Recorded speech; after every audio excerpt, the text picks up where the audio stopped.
Ada dua.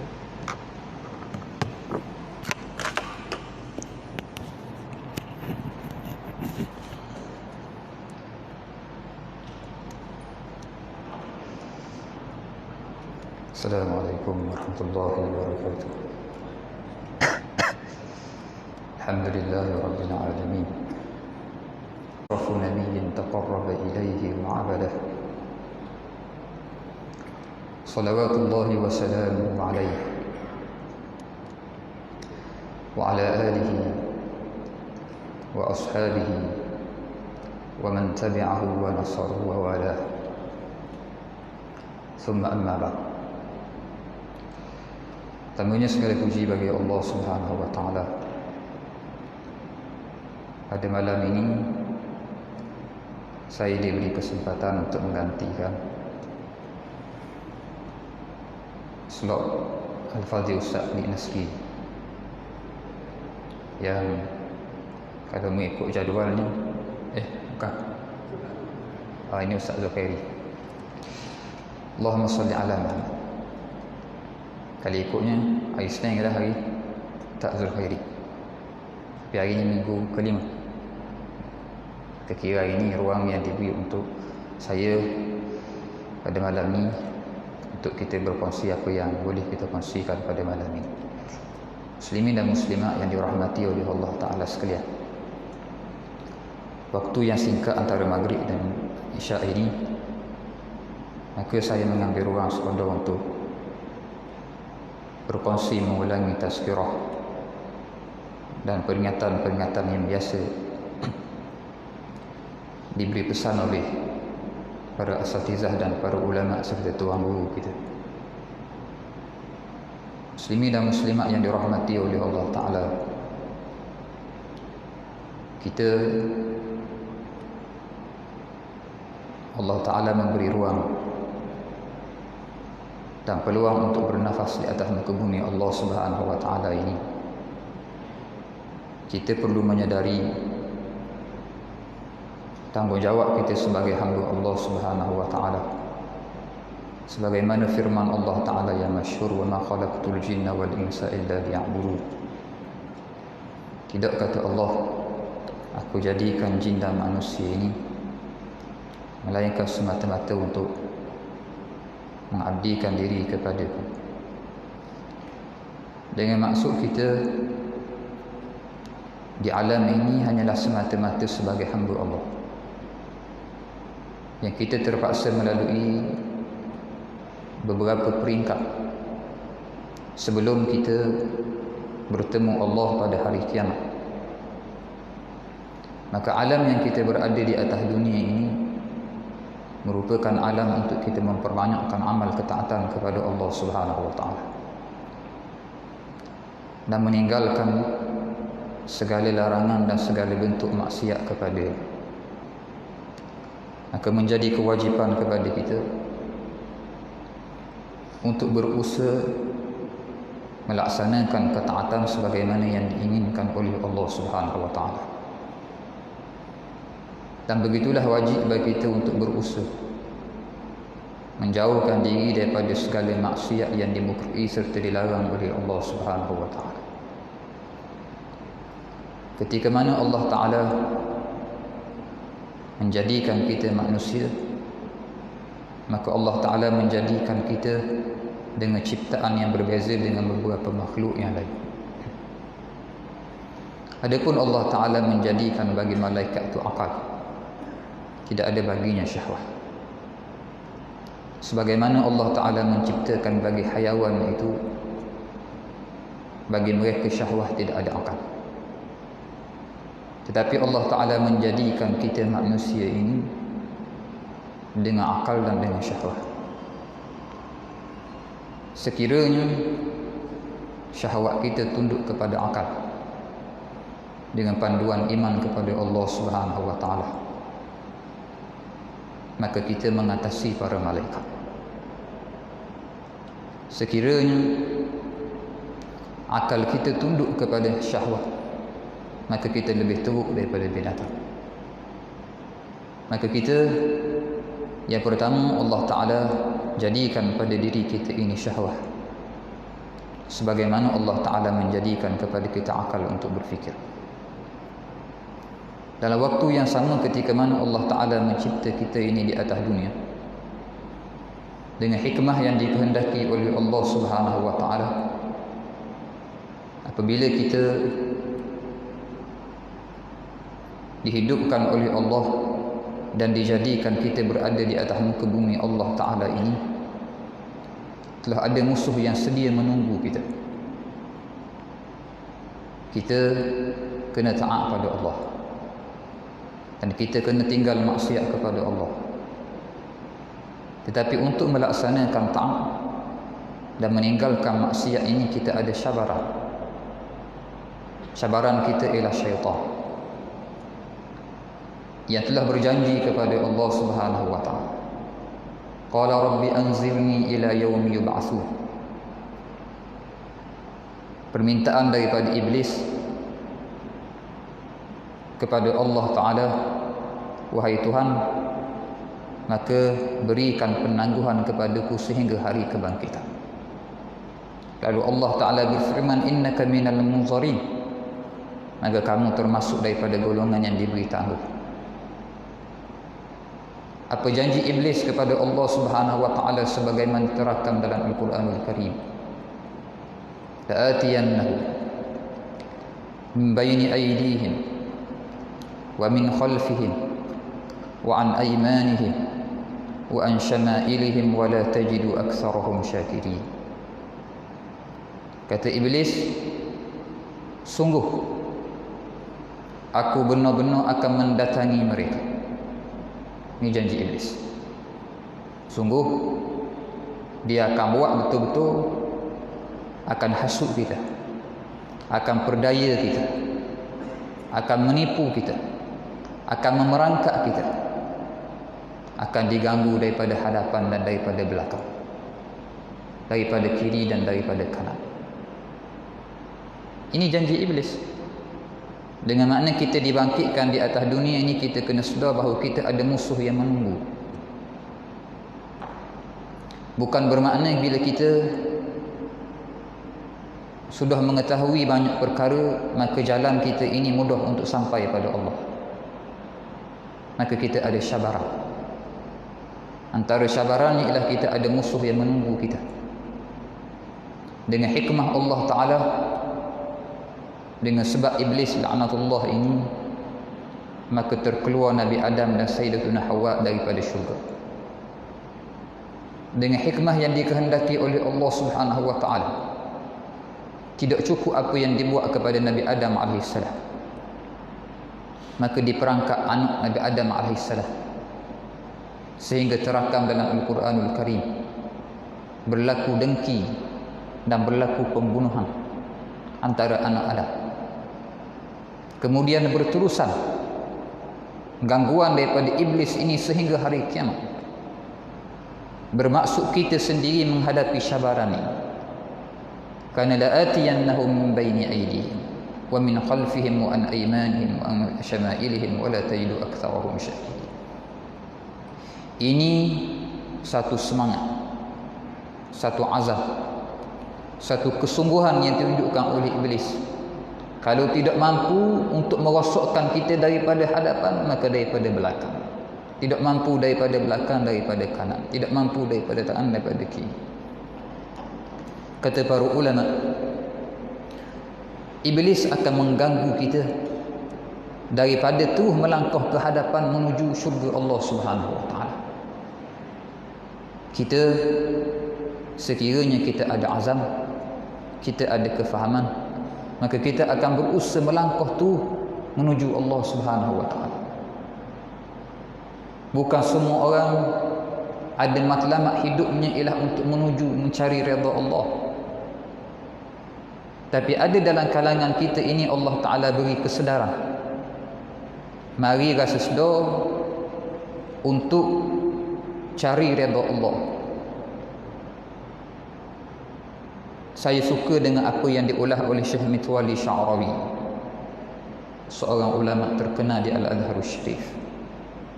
Dia menyatakan jarang orang meletakkan matlamat hidup dia jauh kebiasaannya matlamat hidup seseorang itu di atas dunia ini sangat terbatas. Apa matlamat? Untuk berjaya. Berjaya apa? Nanti kita, target kita atas dunia ni, kita nak masyani. Dengan makna kebanyakan daripada kita ini matlamatnya hanya tersekat di atas dunia sahaja. Sangat jarang orang meletakkan matlamatnya sehingga ke hari akhirat. Sekalipun dengan kerja akhiratnya sekalipun. Sebagai contoh orang yang menuntut ilmu agama Allah Subhanahu wa taala. Kadang-kadang dia belajar ni semata-mata untuk cari kedudukan dan cari kesenangan di atas dunia saja. Belajar sungguh sikit tu, biar berjaya tu, kat dia mudah dapat kerja. Dengan makna seorang ayah terkadang mengajar anaknya meletakkan matlamat sekadar terhenti di atas dunia. Tetapi bukan kita kata itu salah. Tetapi terbiasa kita yang menjadi keutamaan yang difikirkan oleh kita, yang perlu kita jujur dengan perkara ini. Adakah kita apabila meletakkan matlamat dan keutamaan dalam hidup kita dunia ataupun akhirat?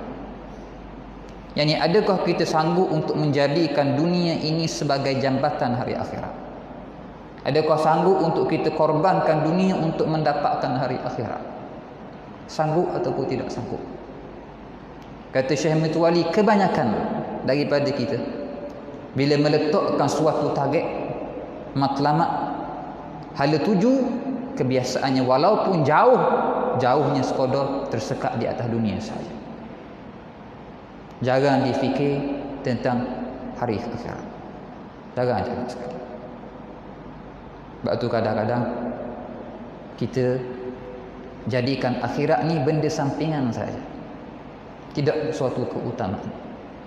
Tidak ada kesungguhan sebagaimana kesungguhan kita dalam melaksanakan cita-cita dunia kita. Cuba kita lihat dan cuba kita muhasabah.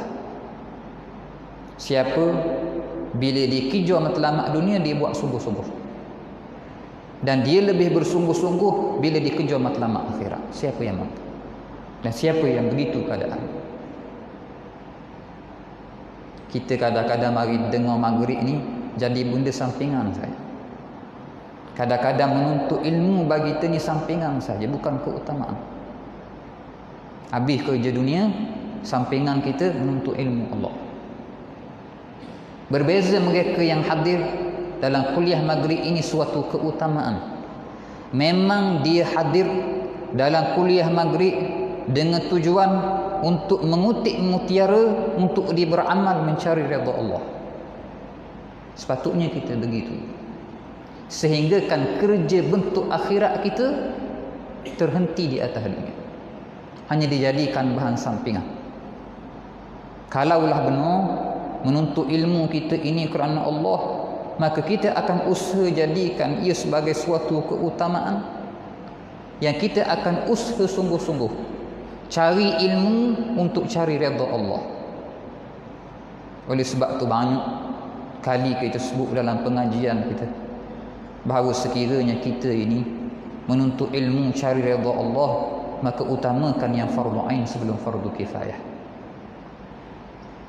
Biar kita belajar, kita menuntut ilmu, kita nak cari redha Allah, kita cari dulu, kita tengok dulu mana ilmu yang fardu ain. Sekiranya ini ilmu fardu ain, kita utamakan. Selesai ilmu fardu ain, kita buat ilmu fardu kifayah. Barulah kita cari ilmu fardu kifayah. Kenapa? Kerana kita menuntut ilmu bukan untuk semata-mata menghabiskan dan menamatkan kita. Bukan semata-mata kita belajar ini untuk kita ada gelaran ataupun untuk kita dikatakan orang yang belajar. Bukan begitu. Tetapi bila kita duduk bersila mendengar kuliah maghrib, mendengar kuliah subuh, hadir dalam kuliah duha, sebabnya apa? Tidak lebih untuk cari redha Allah. Maka mulakan dengan ilmu fardu ain, kemudian barulah ilmu fardu kifayah. Sekiranya kita merasa masih ada kurang dalam ilmu fardu ain kita, Sama ada ilmu tu ilmu tauhid, sama ada ilmu tu ilmu fiqh, maka sama ada ilmu tu ilmu tasawuf, maka kita cari jalan untuk sempurnakan ilmu kita supaya selesai kewajipan kita. Supaya apa? Kita buat ini kerana langkahan kita ke hadapan menuju redha Allah. Kerana syaitan akan ganggu kita daripada hadapan. Dengan makna dia tidak akan biarkan kita terus melangkah jauh ke hadapan sehingga sampai kepada Allah. Dia akan halang kita. Sehingga kan ramai orang yang buat kerja akhirat, rupa zahirnya akhirat tetapi niatnya kerana dunia. Ataupun mereka yang memang asal kerana akhirat, di pertengahan jalan diselewengkan niat oleh syaitan, lalu jadilah amalan akhiratnya hanya haba'an manthura, seumpama debu yang berterbangan. Kerana syaitan, iblis akan kacau kita, tak ambuh bagi kita melangkah terus menuju syurga Allah. Syaitan juga akan ganggu kita, akan kosek kita daripada belakang. Kalau dia gagal untuk menguasai dan mengalahkan kita, dia akan usaha supaya kita tidak ada pewaris dalam kalangan anak yang soleh dan isteri yang soleh. Oleh sebab wasak kita, zuriat kita yang belakang yang patut waris kita ni akan diwasakkan. Idza mata ibnu Adam in qata amaluhu illa min salas. Bila mati anak Adam, maka terputus amal. Kata para ulama, tok guru kita besar faham molek hadis. Hadis ni kata apa? Idza mata ibnu Adam in qata'a amaluhu illa min salas. Bila mati anak Adam, maka terputus amal. Apa amal siapa yang terputus? Amal si mati. Dengan makna si mati itu tidak boleh lagi beramal untuk dirinya. Dia tidak boleh beramal lagi untuk dirinya kerana dia telah mati. Maka hadis ini tidaklah menolak tentang orang lain beramal untuk diri si mati. Kerana kadang-kadang ada orang urai hadis ini. Dia kata Nabi sebut bila mati 3 perkara je siapa. Nabi sebut 3 je dia kata. Nabi sebut 3, kalau orang baca Quran tak siapa. Kalau orang doa tak siapa dia kata. Kalau Nabi kata putus, amal orang lain kan masih mati. Amal si mati Nabi kata. Faham molek hadis? In qata'a amaluhu. Yang putus apa? Amal orang hidup kan amal orang mati? Nabi kata amal orang mati yang terputus. Jangan salah faham makna hadis. Ada orang kata baca Quran tak siapa. Kita baca, kita buat tahlil tak siapa. Kita zikir tak siapa orang mati. Kita baca doa tak siapa orang mati. Sebab apa Nabi sebut 3 saja. Kalau Nabi kata tak siapa amal dia, amaluhu, amal si mati. Bukannya amal orang lain kepada si mati. Maka faham hadis molek. Bukan amal orang lain kepada si mati, tetapi amal si mati itu sendiri yang disebut dalam hadis. Yakni si mati itu tidak boleh beramal lagi, tidak berjalan lagi pahala daripada amalnya sendiri. Itu maksud hadis ni. In qata amaluhu, yakni tidak berjalan lagi pahala yang daripada amal dirinya sendiri, bukan daripada amal orang lain. Faham tak? Baru Nabi kata in qata amaluhu illa min salas, sadaqatun jariyah. Cerita tentang sedekah jariyah, yakni hak dia sedekah dulu-dulu daripada amalan dia. Cerita tentang anak soleh, hasil daripada didikan dia. Cerita tentang ilmu yang bermanfaat, ilmu yang dia beri pada orang lain yang bermanfaat. Yakni cerita daripada amalan diri dia sendiri, maka 3 ni hidup jalan. Cerita tentang amal orang lain, cerita tentang doa orang lain, cerita tentang sedekah orang lain, maka boleh diniatkan dan disedekahkan kepada si mati. Itu tak ada masalah. Itu tak ada masalah. Orang sedekah niat pada si mati. Orang baca istighfar untuk si mati. Kerana itu bukan amalan si mati, tetapi amalan orang lain untuk si mati. Ditukar. Dia buat modal ni, nak kata apa? Tahlil ni jangan buat kadang-kadang. Ataupun nak nafikan tentang amalan orang hidup pada sinati. Faham oleh hadis dulu. Supaya kita boleh cerah terang nampak faham oleh apa yang diisyaratkan oleh Nabi SAW. Iza mata ibnu Adam, bila mati anak Adam, maka terputus amalnya, yakni amal sinati. Daripada amal dia sendiri, 3. Salah satunya wa waladun salihun yad'u lahu. Dia ada anak soleh yang dia jaga baik-baik, maka anak soleh ni berdoa untuknya. Maka syaitan akan usaha kalau tak boleh buat wasok kita, anak kita wasok. Sebab anak kita ni ibarat amal kita yang akan terus beramal untuk kita. Dengan sebab dulu kitalah yang usahakan untuk didik dia sehingga dia berjaya. Sekalipun anak ini tidak niatkan untuk ayah dia atas amal dia, tetapi dia jadi begitu kerana ayahnya, maka tetap berjalan atas tiap-tiap kebaikan yang dilakukan oleh anak dengan sebab ayah dia dulu. Tapi syaitan tidak akan. Oleh sebab tu orang beriman dia memperbanyakkan doa, Rabbana hab lana min azwajina wa dhurriyyatina qurrata a'yun waj'alna lil muttaqina imama. Yang pertama, jangan tinggal doa ini. Yang kedua, kita berdoa dalam keadaan kita faham. Kita faham tentang kita ada tanggungjawab dan kita ada suatu bekal yang penting untuk kita bawa. Sekiranya kita mampu, maka kita bina generasi pelapis yang menjadi pewaris bagi kita. Bukan kita seorang saja baik, bahkan anak-anak kita pun anak yang baik. Bukan diri kita saja baik, bahkan seluruh ahli keluarga di kalangan orang yang soleh. Kerana syaitan bila tak boleh ganggu kita, dia ganggu anak kita, ganggu isteri kita. Kalau tidak mampu daripada hadapan, syaitan ganggu daripada belakang. Tidak mampu daripada kanan, kata para ulama, kanan ni isyarat apa? Isyarat amal soleh. Esok-esok seorang yang buat amal yang baik diterima buku catatan amal daripada belah kanan. فَأَمَّا مَنْ أُوتِيَ كِتَابَهُ بِيَمِينِهِ فَسَوْفَ يُحَاسَبُ حِسَابًا يَسِيرًا. Sesiapa yang diberi buku catatan amal ni daripada sebelah kanannya, dengan tangan kanannya, maka dia akan dihisab dengan hisab yang mudah. Yakni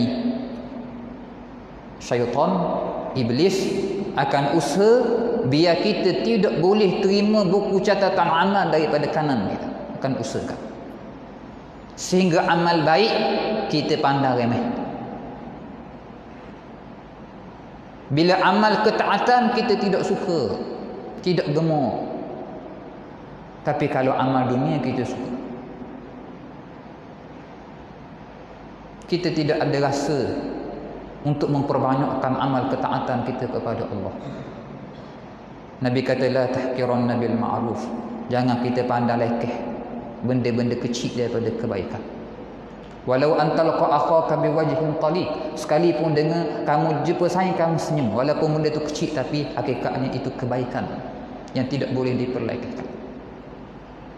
Nabi kata sedekah oleh kamu walau bisyikki tamrah, walaupun dengan sebelah kurma saja, tak ada pitih, tapi bila sebut sedekah bagi, jangan pelekeh benda baik.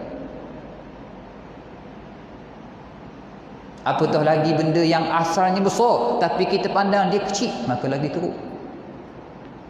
Nabi kata amal baik yang kecil jangan pandang kecil. Yang lebih teruk bila amal yang besar tapi kita pandang kecil. Kadang-kadang orang kita pandang kecil. Belajar bab apa tu? Belajar bab semaya. Oh semaya, oh tak apa lah. Dia pandang kecil. Belajar benda tu, belajar tauhid. Oh belajar tauhid, tak apa lah. Siapa mari hari ni? Imam muda, pencetuh ummah, da'i, selebriti. Hak ni baru kita nak. Baru sedap. Masjid kena panggil banyak kali. Kita rasa segar, semangat, motivasi tinggi. Kalau ustaz kapung bincang bab semaya, bincang bab tauhid sifat 20, kita tembur lari. Allah, ustaz tula je dia kata. Hak ni bukan cari ilmu ni, bukan cari ilmu. Dia kata ustaz tula. Padang ustaz tu semua. Pah dia, pah dia tu dia ngajar dia. Hak jarang-jarang sekali ni kadang-kadang ustaz selebriti ni bukan bayar murah. Jabat kata telefon sekian terima ustaz ni. Berapa? Bayar ke dia dah. Berapa? 4,000 lah. Cakap 2 jam 4,000 lah. Tapi hak ilmu dia bagi tu tahan lama mana? Dengan apa ustaz orang kita pandai lekeh, kadang-kadang dia ngajar bab semayang orang kita buat hari-hari daripada benda wajib. Mengajar tauhid yang kita nak pegang sampai ke mati. Mengajar tasawuf akhlak yang kita nak beramal setiap hari. Nak buang sifat kotor, nak hias dengan sifat comel. Nabi kata jangan pandang benda baik, hak kecil pun kena pandang besar. Tapi orang kita hari ni benda baik hak besar dia pandang kecil. Nabi kata jangan pandang benda baik hak kecil tu kecil. Kita benda baik hak besar kita pandang kecil. Dengan makna syaitan akan ganggu kita daripada sebelah kanan. Supaya kita apa? Supaya esok-esok hari kiamat kita tak boleh terima buku catatan amal daripada sebelah kanan. Dengan makna bila kita tengok benda baik kita tak sungguh. Quran kata sabiqu ila maghfiratin min rabbikum wa jannatin arduha ka'ardis samai wal ard. Sabiqu dengan makna bersungguh, rebut, berlawang, tandinglah kamu. Nak berlawang, nak tanding, nak bersaing, ni. Benda dapat keampunan Tuhan. Cari syurga Allah. Tu nak cari. Siapa yang dulu dapat keampunan Allah? Siapa yang dulu dapat redha Allah? Siapa yang dulu dapat masuk syurga Allah? Nabi kata Quran sebut waktu kena berebut, waktu kena berlawan. Kita berlawan apa? Satu hari Nabi tanya Sayyiduna Bilal. Quran kata apa? Sabiqu. Daripada perkataan sabaqa. Dengan makna kita sebut mudah, siapa pedang dulu. Kita berlawan, siapa pedang dulu. Satu hari Nabi tanya Sayyidina Bilal, bima sabaqtani ya Bilal? Dengan amalan apa yang menyebabkan kamu dulu daripada aku wahai Bilal? Dulu mana Nabi mimpi masuk syurga Allah, dengar tapak kaki Sayyidina Bilal depan dia.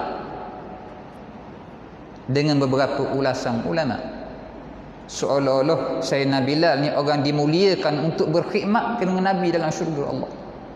Dan kebiasaan orang tukang khidmat dia dulu daripada tuan. Macam kita tengok sebelum tuan masuk kita, dia derah-derah pergi buka pintu.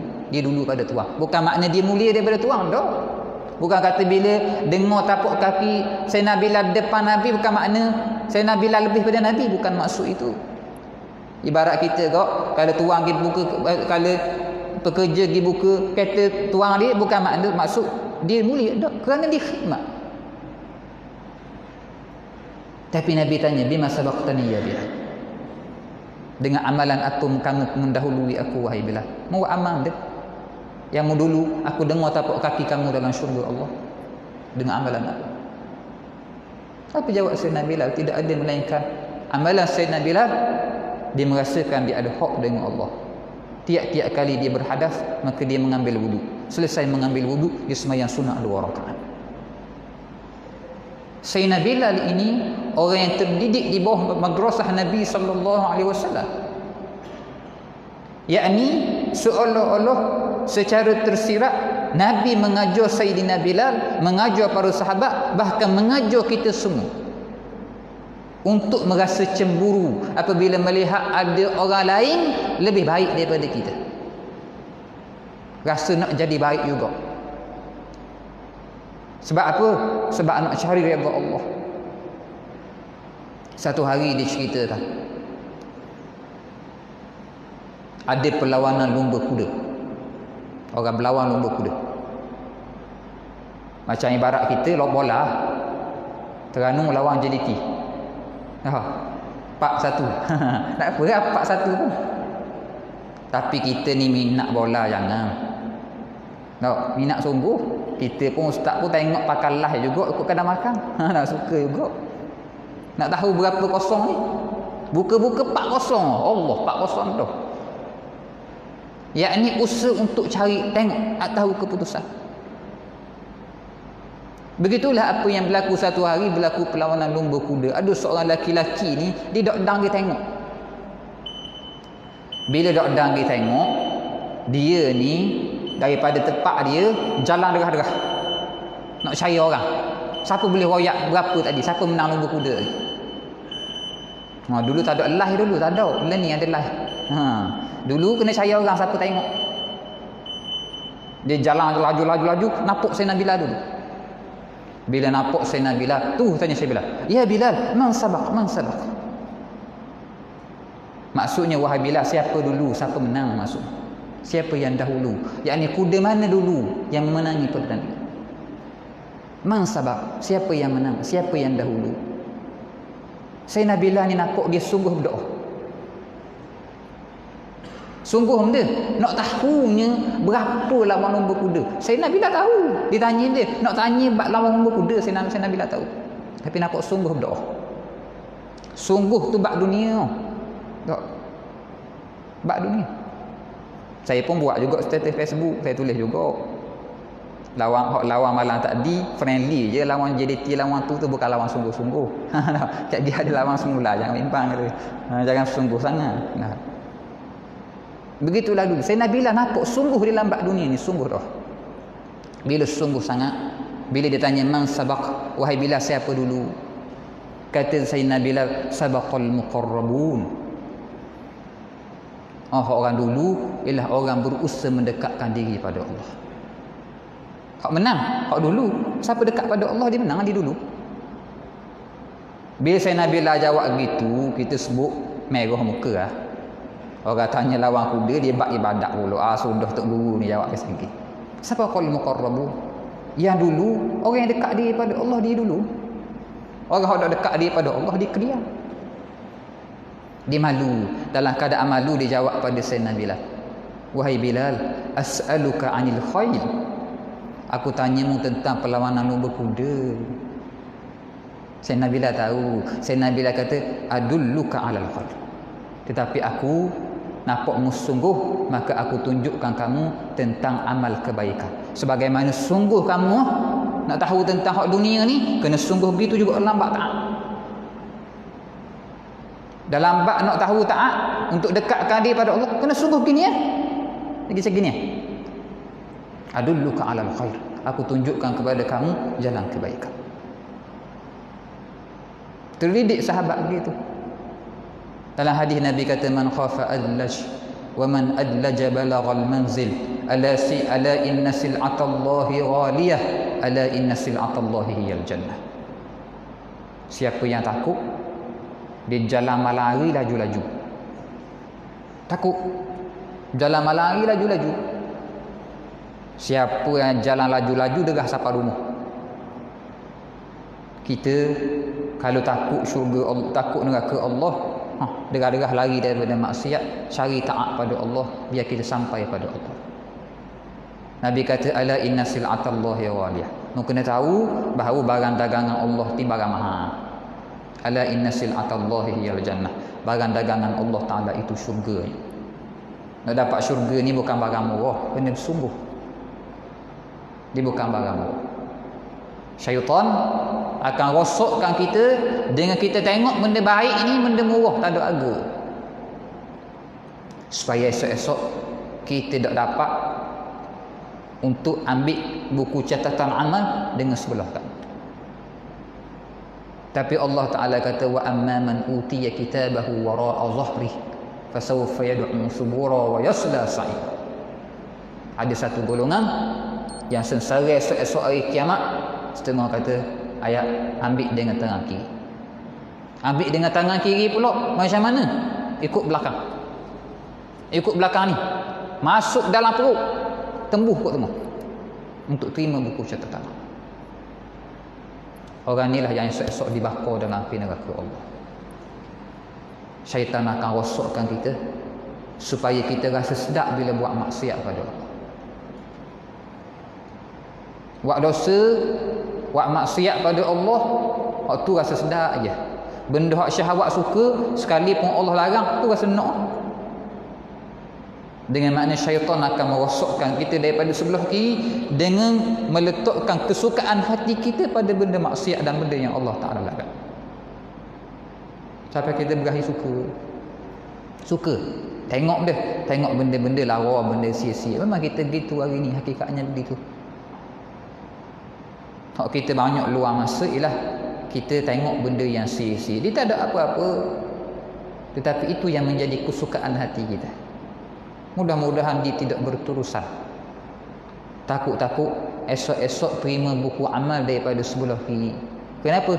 Kerana sentiasa keseronakan hati kita ni dan kesedapan jiwa kita ni kita rasa dengan buat benda sia-sia.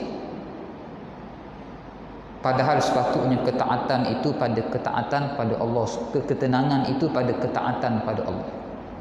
Kata para ulama, kun ta'ian taral kauna ra'ian. Jadilah kamu orang yang taat kepada Tuhan. Nescaya kamu akan melihat alam ini penuh dengan ketenangan dan keindahan. Jadi orang yang taat pada Tuhan, nescaya kamu akan melihat alam ini penuh dengan ketenangan dan keindahan. Jadi orang taat, kita rasa tenang jiwa kita. Kita rasa comel je, rasa sedap je. Buat amal rasa tenang, rasa selesa. Bila kita orang yang taat pada Allah. Tapi bila kita pelaku maksiat, orang yang buat maksiat ini sekalipun zahirnya tenang, tetapi jiwanya penuh dengan keserabutan. Nampak je tenang, tapi hakikatnya jiwanya penuh dengan serabut. Rasa tidak cukup sentiasa dengan dunia yang sementara. Allah Ta'ala jadikan dalam hatinya penuh dengan duka cita, penuh dengan gelora. Sebab apa? Dia ahli maksiat pada Allah. Saya tutup pertemuan kita pada malam ini. Saya tidak bersyadang untuk bercakap panjang. Saya pun hari ini sudah penuh dah jadual. Lepas kuliah subuh pagi tadi, dak makan, dak minum, terus sambung kuliah duha muslimat. Balik sekejap ke masjid, kita sipang-sipang barang, sambung kuliah asar. Kuliah asar tadi baru sudah gerak daripada surah pukul 6.40. Berhenti semayang garik paka, mari sini. Kayak gini nak pergi ke Mamang pula. Nak pergi Labuh, berhenti lewat-lewat. Nak pergi Mamang pula. Hari ni balik rumah ke berapa tak tahu. Esok mari kuliah subuh sini. Esok khotang pula dengan muslimat dunia pula untuk kuliah doa. Lepas tu malam hari pula nak khotang pula, esok dia cukai. Di jadual kita sebelum pergi mesin ni padat sikit. Jadi nak berhenti dah ni, nak tutup dah. Saya tutup dengan satu kisah. Kisah Anushirwan. Anushirwan ni kisah Kisra. Satu hari ceritanya dia keluar berburu. Bila dia keluar berburu satu hari, Allahumma salli ala Muhammad, dibawa bersama pengiring, dia berburu lama sampai dia rasa penat dan dahaga. Penat dah ni, buru lama ni, dahaga ni, cari tempat rehat sikit, buat hilang dahaga. Jumpa kebun delima. Jumpa kebun delima, minta izin dengan tuan nak masuk rehat lah, makan-makan delima biar hilang dahaga, biar hilang penat. Maka tuan kebun hidang delima. Dimakan, hidangan yang dihidangkan kali pertama makan manis. Dia raja. Dia makan mari telitah dalam hati dia. Aku raja. Walaupun aku raja, aku tak ada kebun delima yang manis macam gini. Tak penuh aku sepanjang jadi raja makan delima yang manis macam ni. Dia kata ginilah. Dalam hati saja. Berasa nak ambil kebun ni, ganti kebun lain ke tuan. Tuan ni ganti kebun lain. Raja, dia boleh ganti mana saja je. Dia kata, oh, ni dia ambil ke dia, ganti kebun lain. Tak jumpa lagi setakat ni buah delima manis gitu. Dia habis satu hidangan, minta hidangan lain. Nombor dua. Bila hidang kali kedua, dia makan, dia rasa masam yang sangat. Warna yang kedua ni masam. Dia panggil tuan kebun. Buah pertama tadi daripada mana? Buah yang kedua ni daripada mana? Tanya tuan kebun. Tuan kebun mai rasa pelik dengan soalan raja. Wahai tuanku, pelik soalan itu. Buah yang pertama dan buah yang kedua daripada pokok yang sama dan daripada dahan yang sama. Orang Terengganu kata, gu tula tu. Nak gu tula. daripada pokok yang sama, daripada dahan yang sama. Barang tu hak tadi. Hak guru tadi ya. Kata raja dok. Tak apa dok. Hak ni masang tak di mana? Sudah. Kata tuan kebun, wahai tuanku, boleh jadi takdir terdetik benda dok syomel dalam hati tuan, menyebabkan Allah Ta'ala hilangkan rasa manis pada buah bila tuanku makan. Setok aja. Memang lah. Dalam hati dia ada niat nak ambil kebun, dia sudah kena di tuan kebun ini. Kalau dok jadi cancel, dok jadi ambil. Mai apa tak di manis ni masak. Sudah makan orang nombor 2, minta orang lain sepinggan. Minta kali ketiga makan rasa manis. Kejut aja. Dak ni mari mana pula? Kata tuan kebun sampai mak tanya soalan pelik 2-3 kali ya. Hak nombor pertama, hak nombor 2, hak 3 tu daripada pokok tu le dah muda je. Bukan hak lain-lain. Dah guana hak ni manis pula. Tak di masang hak mula-mula manis. Kata tuan kebun, boleh jadi tuanku boh dah niat jahat dalam hati tuanku. Maka senyap doktor kata raja. Dengan makna terkadang benda yang tidak baik dalam hati kita pun menyebabkan hilang Allah Ta'ala bagi nikmat daripada alam zahir. Kalau alam zahir pun Allah Ta'ala tarik nikmat. Dengan sebab apa? Dengan sebab benda buruk ada dalam hati kita. Maka jaga-jaga termasuk pada niat kita yang tidak baik. Dia mana bukan jaga jahat luar saja, dalam hati pun tak boleh niat dah benda syomel. Sebab tu bila ditanya kepada arif billah, boleh ke seseorang yang buat maksiat itu dirasa kemanisan dalam ibadah? Kata arif billah, bukan setakat orang buat maksiat, orang telitah nak buat maksiat pun dia tidak akan rasa manis ibadah pada Allah. Dia telitah, dia tak buat pun, dia telitah saja, tidak akan rasa manis ibadah. Sebab tu kita jaga-jaga. Kita kena ingat atas dunia ni kita ada syabaran. Syaitan janji pada Allah, la'atiyannahum min baini aydihim wa min khalfihim wa an aymanihim wa an syama'ilihim. Depan pun dia kosek kita, belakang pun dia kosek kita, kanan pun dia kosek kita, kiri pun dia kosek kita. Cuma kata para ulama, kenapa tidak disebut dalam Quran dan tidak sebut daripada mulut iblis atas dan bawah? Atas tak sebut, bawah tak sebut. Kenapa tidak atas dan tidak bawah? Kerana atas merupakan tempat turun rahmat Allah Ta'ala. Bila turun rahmat Allah Ta'ala di kalangan hamba-hamba yang Allah Ta'ala pilih untuk jadi orang yang mukhlasin, illa ibadaka minhumul mukhlasin. Syaitan kata, aku tak boleh konsep mana-mana makhluk yang kamu pilih di kalangan hamba kamu yang ikhlas bila buat amal ibadah pada Allah. Siapa-siapa yang dapat, yang menjadi hamba pilihan Allah lalu dia sentiasa ikhlas dalam beramal, dia tidak akan mampu diganggu oleh syaitan. Doakan mudah-mudahan kita termasuk dalam kalangan orang terpilih untuk menjadi hamba yang mukhlas, yang sentiasa diikhlaskan oleh Allah Subhanahu wa taala. Kenapa tidak disebut bawah? Hikmahnya ialah kerana bawah merupakan simbol bagi orang yang sujud pada Allah. Sedangkan maksiat dan dosa yang paling besar yang dibuat oleh iblis ialah kerana ingkar untuk sujud bila diperintahkan oleh Allah untuk sujud. Maka iblis sangat takut kepada hamba yang sujud pada Allah.